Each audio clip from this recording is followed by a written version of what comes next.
America के चौतरफा दबाव के बीच ईरान के सुप्रीम लीडर खामनेई से जुड़ी चौंकाने वाली खबर सामने आई। रिपोर्ट्स के मुताबिक 37 साल में पहली बार खामनेई एक बेहद अहम सैन्य कार्यक्रम में नहीं पहुंचे। अमेरिका और ईरान में बढ़ते तनाव के बीच खामनेई का इस कार्यक्रम में ना पहुंचना कई सवाल खड़े कर रहा है।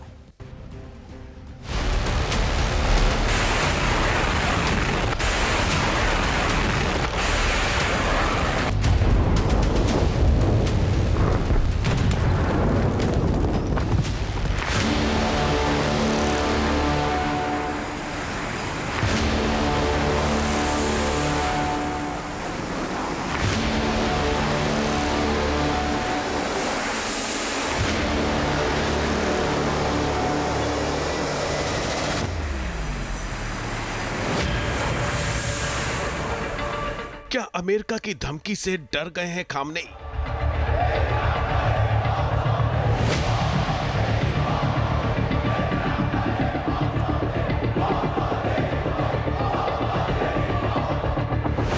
क्या खामनेई ने अपना उत्तराधिकारी चुन लिया है?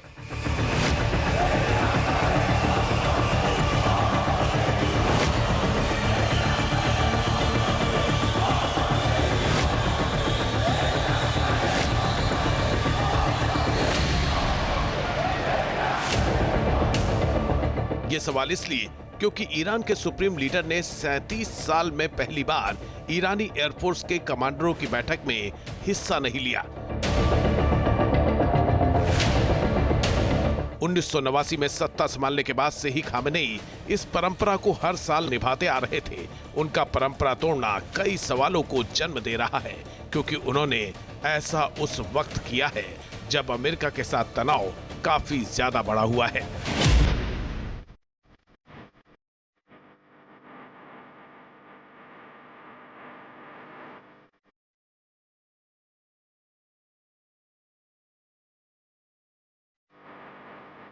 ईरानी एयरफोर्स के कमांडरों की बैठक हर साल होती है, जो इस्लामिक राष्ट्र के प्रति उनकी वफादारी दिखाने का अहम हिस्सा होता है।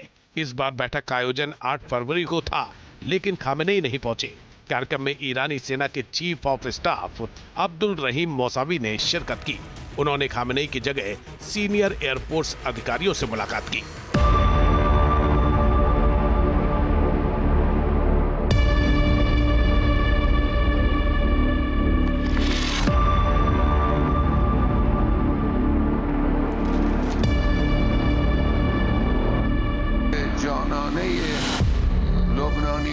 अमेरिका से तनाव के बीच खामनेई का एयरफोर्स के कार्यक्रम में शामिल नहीं होने से सवाल उठ रहे हैं कि क्या उनकी तबीयत ठीक नहीं है, या वो अमेरिकी हमले से डर रहे हैं, या फिर क्या उनके उत्तराधिकारी की तलाश तेज हो गई है। खामनेई के उत्तराधिकारी पर बहस इसलिए तेज है क्योंकि ईरानी वायुसेना के अधिकारियों ने इस्लामिक क्रांति के जनक रूहुल्लाह खुमैनी के पोते सैयद हसन खुमैनी से भी मुलाकात की। इस घटना ने ईरानी मीडिया में एक खास वजह से सुर्खियां बटोरी।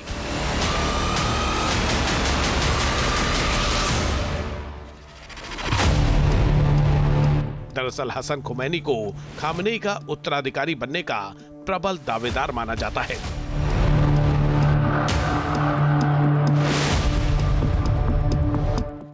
अयातुल्लाह खामनेई के मुकाबले हसन खुमैनी को उदारवादी छवि वाला माना जाता है। वो ईरान के आर्थिक और सामाजिक सुधारों के हिमायती माने जाते हैं। उन्हें महिला अधिकारों का समर्थक कहा जाता है। वो हिजाब की अनिवार्यता का विरोध करते रहे हैं। वैवाहिक मामलों में महिलाओं की खराब हालत के विरोधी हैं।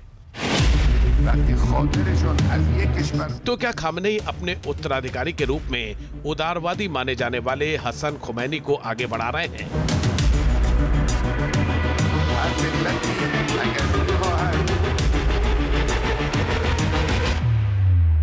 क्या किसी खास रणनीति के तहत वो ऐसा कर रहे हैं, या एहतियातन इस कार्यक्रम से दूर रहे?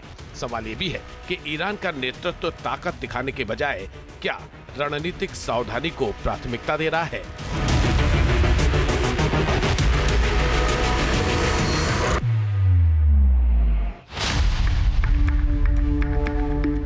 ऐसा इसलिए क्योंकि कहा जा रहा है कि अमेरिका के साथ तनाव भड़कने के बाद से ही खामनेई तेहरान में एक किलेबंद बंकर में रह रहे हैं।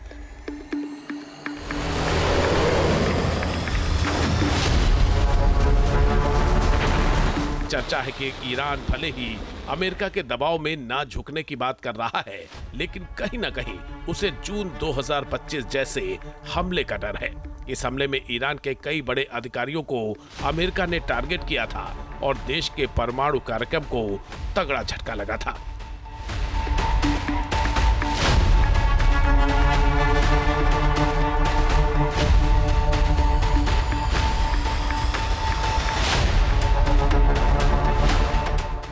इस बीच खामनेई के ऑफिस ने एक नया वीडियो जारी किया है, जिसका मकसद इस नैरेटिव को मजबूत करना है कि हाल के विरोध प्रदर्शनों में हिस्सा लेने वाले लोग आम प्रदर्शनकारी नहीं, बल्कि आतंकवादी और भाड़े के सैनिक थे।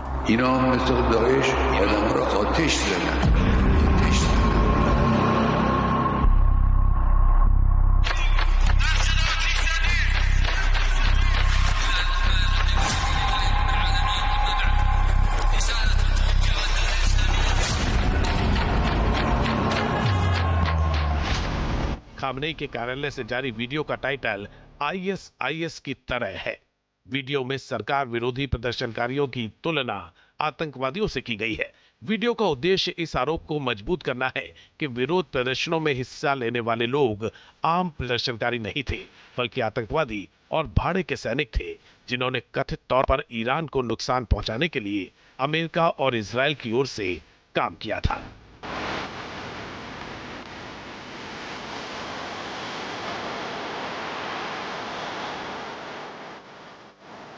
हालांकि खामनेई शासन की दमनकारी नीतियों और तमाम तरह के प्रोपेगेंडा के बावजूद बगावत की आग पूरी तरह से शांत नहीं हुई है।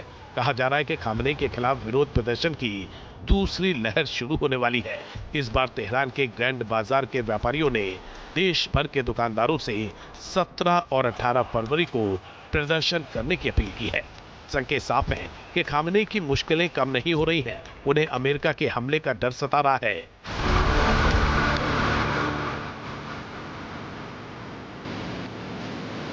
साथ ही विरोध की नई लहर शुरू होने का भी खतरा मंडरा रहा है, यानी वो अंदरूनी और बाहरी मोर्चे पर लगातार जूझ रहे हैं।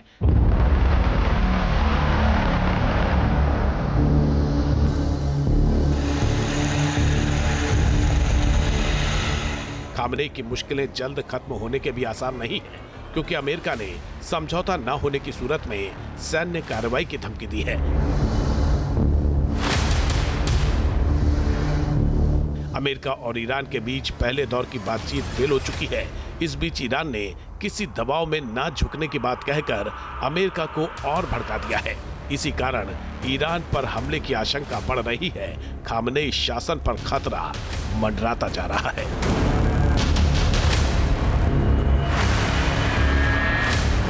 Team news nation.